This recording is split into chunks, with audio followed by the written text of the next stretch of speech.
Good morning मेरे प्यारे दोस्तों, आप सभी का स्वागत है मेरे इस चैनल पर। और आज हम लोग इस नई सीरीज में पहला चैप्टर चालू करने जा रहे हैं जिसका नाम है यूनिट एंड मेजरमेंट। तो बच्चों, आप लोग जैसा कि जानते हैं कि ये जो मेजरमेंट वर्ड है इसका ताल्लुक हमारे डे टू डे लाइफ से है। आप लोग मान लीजिए सब्जी लेने जाते हैं, आपने बोला भैया कांदा दीजिए। तो जब आप कांदा खरीदते हैं तो आप लोग मास का मेजरमेंट कर रहे होते हैं। आप लोग बोलते हैं ना 2 किलो कांदा दे दीजिए, आप लोग बोलते हैं 4 किलो कांदा दे दो। तो आप लोग किसका मेजरमेंट करते हैं? मास का। लेकिन अगर वहीं पर अगर आप लोग दूध खरीदने जाते हो तो आप लोग वॉल्यूम का मेजर करते हो, बोलते हो 1 लीटर दूध दे दो, 2 लीटर दूध दे दो, ठीक है। और अगर आपके घर पर मान लीजिए फेस्टिवल आता है, ठीक है, दिवाली आई, ईद आई, क्रिसमस आया, ठीक है, तो आप लोग क्या करते हैं? नए कपड़े सिलवाते हैं। तो जब नए कपड़े सिलवाते हैं तो आप लोग का दर्जी क्या करता है? लेंथ मेजर करता है, ठीक है, आपकी बॉडी का लेंथ मेजर करता है। और वहीं पर अगर आप क्या बोलते हैं, आपको अगर मान लीजिए बुखार आ जाता है तो क्या होता है? हम लोग थर्मोमीटर का यूज करते हैं। थर्मोमीटर से आपकी बॉडी का ताप मेजर करा जाता है। तो बच्चों, ये जो मेजरमेंट है इसका कनेक्शन हमारे एवरीडे लाइफ से है। फॉर एग्जांपल, आप अपने रूम पर देख लीजिए, पंखा, इसमें मेजरमेंट उसका एक स्टैंडर्ड साइज होता है। टेबल हो गया, बेड हो गया, आपका चार्जर हो गया, एक आपका मोबाइल फोन हो गया, आपकी घड़ी हो गई, सब में बनाने में कहीं ना कहीं मेजरमेंट का यूज हुआ है, ठीक है बच्चों। तो अगर ये बात ये आती है कि फिजिक्स में यार मेजरमेंट का क्या यूज है, फिजिक्स में क्या काम मेजरमेंट का, तो जो सबसे पहला यूज जो आता है फिजिक्स में मेजरमेंट का, तो बच्चों इस लॉ ऑफ नेचर, जो भी दुनिया में लॉज है नेचर के, वो समझने के लिए हम लोग क्या करते हैं? कैसे हम लोग समझते हैं कि यार ये लॉज एप्लीकेबल है, यहाँ पर ग्रेविटेशनल लॉ यहाँ पे काम कर रहा है। ये सब समझने के लिए हम लोग एक्सपेरिमेंट्स करते हैं, ठीक है। और ये सारे एक्सपेरिमेंट्स में हमको कुछ ना कुछ पैरामीटर मेजर करना पड़ता है। तो एक्सपेरिमेंट परफॉर्म करने के लिए मेजरमेंट का यूज करते हैं, ठीक है बच्चों।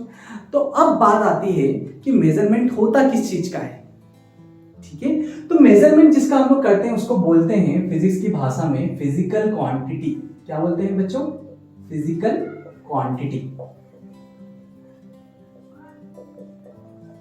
ठीक है। फिजिकल क्वांटिटी क्या होता है?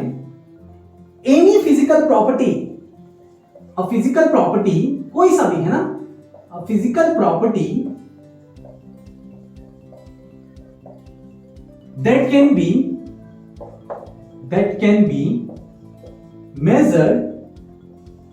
measured, जिसको हम लोग माप सकते हैं, मेजर कर सकते हैं, मेजर कर सकते हैं, एंड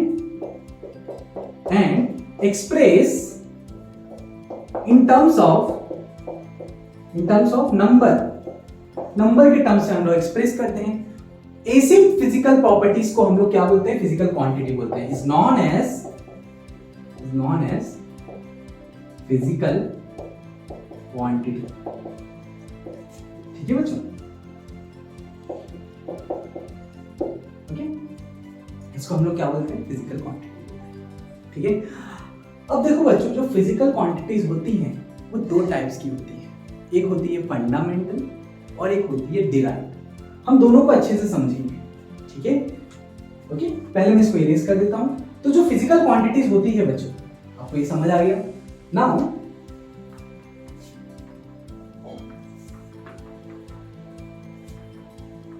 जो फिजिकल क्वांटिटीज होती है वो 2 टाइप्स की होती है मेनली। कितने टाइप्स की होती है? 2 टाइप्स की। एक होती है फंडामेंटल और दूसरी होती है डिराइव्ड क्वांटिटी, ठीक है। फंडामेंटल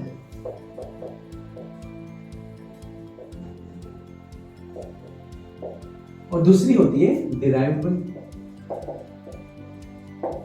ठीक है। फंडामेंटल वो क्वांटिटीज होते हैं, ऐसे फिजिकल क्वांटिटीज होते हैं जिसका मेजरमेंट करने के लिए आपको दूसरे फंडामेंटल क्वांटिटी पर डिपेंड नहीं होना पड़ता है, ठीक है। तो ये जो फंडामेंटल क्वांटिटीज होते हैं, फिजिकल क्वांटिटीज, ऐसी फिजिकल क्वांटिटी है ना, which do not depends upon another physical quantity, ठीक है। लेकिन वहीं पर डिराइव्ड क्वांटिटीज क्या होता है बच्चों? ऐसी फिजिकल प्रॉपर्टीज जो कि दूसरे फंडामेंटल क्वांटिटीज पर डिपेंड करती है। मैं आपको दोनों को एग्जांपल से समझाता हूं। इसका एग्जांपल देख लीजिए, आप एग्जांपल समझिए। इसका एग्जांपल होगा मास। अरे उसके मेजर के लिए कोई दूसरी क्वांटिटी है, खुद इंडिपेंडेंट है। दूसरा हो गया लेंथ, है ना। तीसरा हो गया टाइम। इनको मेजर करने के लिए बच्चों दूसरी क्वांटिटी पे हमको डिपेंड नहीं होना पड़ता है, दूसरी फंडामेंटल क्वांटिटी पर डिपेंड नहीं होना पड़ता है, ठीक है। ओके, लेकिन डिराइव्ड क्वांटिटीज कैसी होती हैं बच्चों? ऐसी फिजिकल क्वांटिटी जिसको मेजर करने के लिए हमको दूसरी फंडामेंटल क्वांटिटी पर डिपेंड होना पड़ता है। अब फिजिकल क्वांटिटी लिख देता हूं मैं डेफिनेशन, आप लोग नोट डाउन कर लीजिए। फिजिकल क्वांटिटी, ठीक है, which depends upon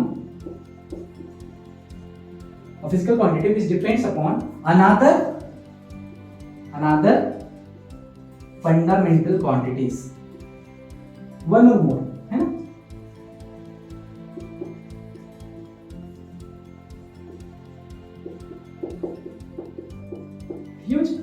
अगर मैं एग्जांपल की बात करता हूं तो देखिए, इसका जो एग्जांपल होता है, इनका एग्जांपल होता है जैसे कि स्पीड निकालना है।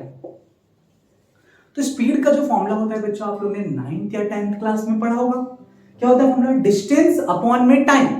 तो देखो, दो चीज पर डिपेंड कर रहा है स्पीड। एक तो डिस्टेंस पर, मतलब लेंथ पर, जो कि एक फंडामेंटल क्वांटिटी है, और जो कि दूसरी फंडामेंटल क्वांटिटी है। तो ऐसी फिजिकल क्वांटिटीज जो कि दूसरे फंडामेंटल, एक हो या एक से ज्यादा हो, उस पर डिपेंड करती है, उसको हम लोग क्या बोलते हैं? डिराइव्ड क्वांटिटीज, ठीक है। स्पीड हो गया आपका, उसके बाद एरिया हो गया, वॉल्यूम हो गया। आपके पास कितने फॉर्मूले हैं, ठीक है, ओके, जो कि इधर किसी ना किसी पर डिपेंड करते हैं, ठीक है। हम लोग आगे और सीखेंगे। नाउ बच्चों, फिजिकल क्वांटिटीज को मैंने आपको बताया कि मेजर करने के लिए हमको नंबर्स और एक स्टैंडर्ड्स की जरूरत पड़ती है। उस स्टैंडर्ड का मतलब होता है, ठीक है बच्चों, जिस स्टैंडर्ड्स में आप लोग कोई भी मेजरमेंट कर रहे हो उसी को हम लोग यूनिट्स बोलते हैं। तो अगर आपसे कोई पूछता है व्हाट इज यूनिट, तो आपको क्या आंसर देना है? A standard used for measurement of physical quantity. अगर आपसे कोई पूछता है बच्चों कि यूनिट क्या होता है, तो आप लोग क्या बताओगे? कि a standard used for measurement of quantity, ठीक है। ये डेफिनेशन भी नोट डाउन आप लोग कर लो, ठीक है। अगर आपसे कोई कहता है, हमने पहले चैप्टर के दोनों वर्ड का मतलब समझा है। मेजरमेंट आई थिंक आप लोग ने समझ लिया, और आप सब लोग इसको लाइफ से जानते हो, आप लोग डेली लाइफ से जानते हो मेजरमेंट को, मापना, ठीक है। यूनिट्स क्या होते हैं? जो भी आप लोग स्टैंडर्ड यूज करते हो मेजरमेंट करने के लिए, किसकी? फिजिकल क्वांटिटी के मेजरमेंट के लिए, उसको हम लोग यूनिट्स बोलते हैं। तो लिख लेना, standard used for measurement of physical quantity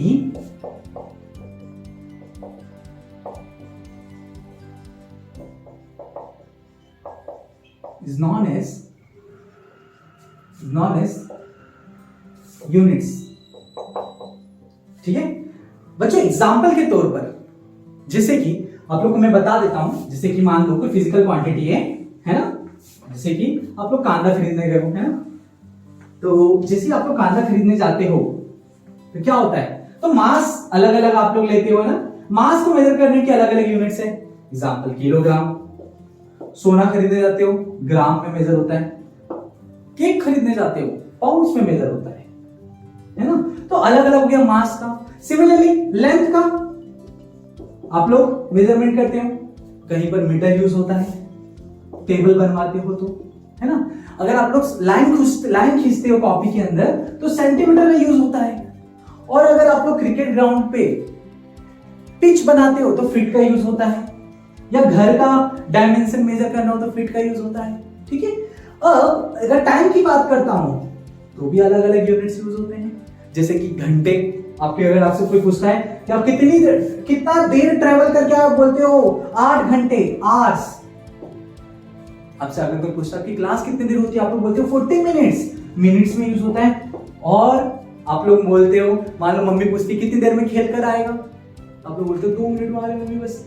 तो आप लोग टाइम के अलग अलग यूनिट यूज करते हो। कोई आप लोग से बोलता है कि भाई कितनी देर में आ रहा है, दोस्त बोलता है भाई 2 सेकंड दे दे, सेकंड्स में यूज करते हो आप लोग, है ना। तो ये सारे क्या है, अलग अलग स्टैंडर्ड्स हैं, ठीक है, मेजरमेंट के। किसके मेजरमेंट के? फिजिकल क्वांटिटी के मेजरमेंट के। तो ये जो भी स्टैंडर्ड फिजिकल क्वांटिटी के मेजरमेंट में, उसको हम लोग बच्चों यूनिट्स बोलते हैं, ठीक है। अभी हम लोग यूनिट का टाइप समझेंगे।